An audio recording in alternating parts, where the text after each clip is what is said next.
Hello, everyone. It's Carolyn Moor with the Modern Widows Club, and we are in December 2023.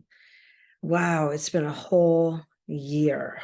And we have a new topic, and it is called kindness over the holidays. Now, this is under the pillar of purpose and meaning. Okay. So this month may be full of what we call trigger moments that remind us of the past holidays and the rituals that we had with our loved ones. Many memories are also triggered and can be overwhelming or comforting. It's really hard to know year to year what it will be. That is something I know for sure. I'm stating the obvious to you because you are a very smart widow sister. That's what we call each other here at Modern Widows Club, Wister. It's a trademarked name in case you don't know that word. But if this is your first holiday season, just let me share that giving yourself kindness during the holidays is how you will get through it. Yeah. Kindness to ourselves is a new superpower for you to activate. Even if it's year 2 or 22, kindness over the holidays needs a new approach. So this year, we are doing a short little kindness manifesto for widows exercise. I'm not going to leave you hanging while the days roll by this December. I'm going to give you a real tool to use, your way power. You hear me talk about this year, to combine your willpower and way power to get through these days and weeks and months ahead. Okay. Are you ready? I want you to grab a piece of paper and a pen and let's see what we come up with. Okay. Get your piece of paper ready. I'm going to give you just a second. I want you to write these 3 headers at the top. Today, me, and others. Okay. So here, I'm going to write it as I'm saying it. Today, me, others. This. Okay. The first column, write today's date. Okay. Let's just say December 1st. Okay. In the second column, I want you to write one thing you did to create a kindness moment. And in the third column, I want you to write down one thing someone other than yourself did to create a kindness moment. So what did you do on this date? And what did others do? Super simple exercise. Everyone can do this. See this? Okay. All right. Yeah. So here's an example. Let's say on December 1st, I say, I decided to text my daughter a photo of her when she was a child to tell her I always knew since back then that she would grow up to be an extraordinary young woman she is today. That's what some of this exercise, I didn't grab my journal to look at it, but that's something I wrote in the past. So on that same day, I wrote for the other, okay, someone was kind to me at Starbucks and they opened the door when my hands were full. So you have a right to find the kindness and to be kindness in this grief world. Okay. When we lean into this for ourselves, we begin to magically attract it as well. It is not your job to make others feel more kind because God knows we are living in a world of empathy and compassion fatigue. But what I'm saying is that we have a right to participate in the kindness that is produced in the world. Yeah.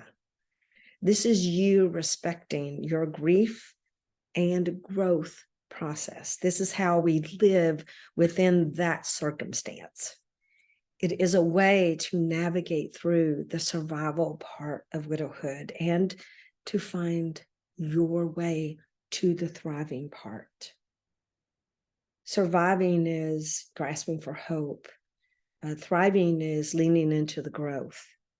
That's what we teach here at Modern Widows Club. So creating your own kindness manifesto is a powerful act of super kindness to bring more love into your life. I cannot accentuate this enough because kindness is always an inside job. It's an inside job that we see expressed outwardly. Anytime I have ever had a really bad, griefy day, it was some level of kindness that brought me back out of the abyss. Always. I know I'm preaching to the choir here. You guys know this. If we had more kindness to widows in the world, widows would suffer less. This I know, right? So that's how subtle and tender it is. And for us to access it, kindness is directly related to compassion and empathy. And the world certainly needs more of this. Like I said, especially for widows in the world.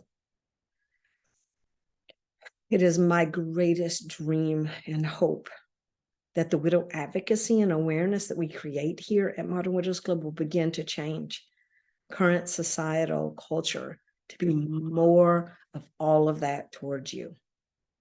And when we see how unfair and unjust and forgotten widows are in the many systems in the world, it is so easy, to forget to be kind in that headspace. I have to practice my kindness manifesto for widows all the time as an advocate who fights for change for widows. It's the only way that I can survive emotionally. Creating your kindness manifesto will ensure that you begin to see that there is still hope, that there's still peaceful moments, that there's still love in the world, even in our pain and our hopelessness and the uncertainty about where life has taken us. You choose to define kindness in the many ways it exists. Your brain is wired to see the unkind and the injustices and just plain stupidity and unkindness of others. I laugh because it's just so much to emotionally grasp. So balancing that with your own empowering kindness manifesto will give you control over the kindness you feel and you give to others and back and forth, right? It's like having different glasses on. Promise yourself that you'll create a kindness manifesto this month and see if you feel more hopeful, more kind, more loving. Can't hurt. Any amount of all three of those will soften the hardness and the bitterness of the widowhood experience that we all know.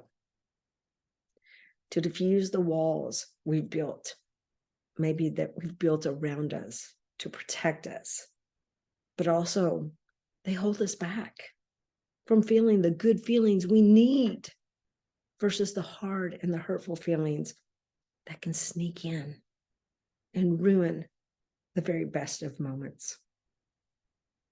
Emotional fortitude and intelligence is built when we practice kindness. You are the gatekeeper to allowing those to come in and impact your day, week, and month. So let's find some small pockets of kindness and wonder this month in all the ways possible. Kindness is giving hope to those who think they are all alone in the world. And I hope to you and others. Thanks. So we have a legendary widow role model, and she's perfect for this topic. Her name is Joanne Rogers, the widow of Fred Rogers, Mr. Rogers' neighborhood. Many of you know who I'm talking about, because Joanne Rogers has continued really kind of share their commitment to supporting children and families as her legacy. She was born Sarah Joanne Bird in Jacksonville, Florida in 1928. She began playing the piano before she could recite the alphabet.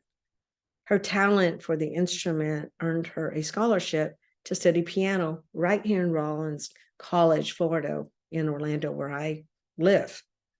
And that's where she met Fred Rogers. Joanne earned her master's degree in music from Florida State University, and Fred headed to New York for an apprenticeship at NBC Studios. So the two communicated by letter for several years until Fred asked in a letter for Joanne's hand in marriage. The couple married in 1952, and Joanne raised their two sons, James and John, and continued her career as a concert pianist and helped with Fred's television productions. She provided voices for some of the objects in the attic on the children's corner. Fred's first TV show helped answer fan mail, was a frequent guest, and provided the voice of Queen Sarah Saturday, the puppet queen on Mr. Rogers' Neighborhood. When Fred passed away in 2003, Joanne helped carry on his legacy. She served as chair emeritus, oh my gosh, that's such a hard word for me, of the board of Fred Rogers Productions, and is an honorary chair of the Fred Rogers Center for Early Learning and Children's Media. Rogers attended the unveiling of Fred's commemorative U.S. Postal Service stamp and celebrated the 50th anniversary of his beloved children's show in 2018. And in the same year, she appeared in Won't You Be My Neighbor, a documentary about her husband's beloved show. I don't know about you, but I watched this show growing up. It was just, I guess I took it for granted, that someone created this brilliantly imaginative show. Joanne Rogers was honored by the Children's Museum in Pittsburgh with the Great Friend of Children Award in 2016. She also worked tirelessly until she passed away in 2021 to make sure that the beloved longtime host of Mr. Rogers' Neighborhood wasn't forgotten after his death. She wanted him to be remembered not as a shiny idol, but as a genuine man who she loved for half a century. So this month, our book club will be reading Kindness and Wonder, Why Mr. Rogers Matters Now More Than Ever by Gavin Edwards. I hope you'll join the book club this month and learn a little bit more about Joanne Rogers and Fred Rogers, who left an incredible legacy of kindness for all of us to follow. Okay, so we've got some happenings and holidays. December 7th, Hanukkah begins. December 15th, it ends. December 7th is National Pearl Harbor Remembrance Day. December 10th is Human Rights Day. December 16th, National Wreaths Across America Day. December 21st, Winter Solstice Day. December 25th, Christmas Day. 26th, Kwanzaa begins. And then we end the year on the 31st, New Year's Eve. I hope that this year, Modern Widows Club has been a part of really bringing in more hope and healing and growth for you. I hope it's brought you community. I hope it's brought you optimism and confidence that you know that you have a community, that you know that someone is out there rooting for you, that anyone that you meet that's newly widowed, you have some place to refer her to. This is a beautiful, beautiful organization that we are all a part of creating. And whether that is volunteering or donating our time or sharing, with grants or with other people in the community, we need more funding here at Modern Widows Club. I can't express that enough, because every month we onboard and welcome over 1,000 new widows. And we want to ensure that we are there for them every step of the way, not just in the beginning, in all the years that they feel a need to be supported. It's everything that I hoped to have when I was newly widowed. And now we're here. And now we have to maintain that. And we have to be responsible for what we've created here to continue going. So we would love for you, if you have an opportunity to give here at the end of the year, please help us. We would be in deep gratitude for you to choose us as your charity of choice.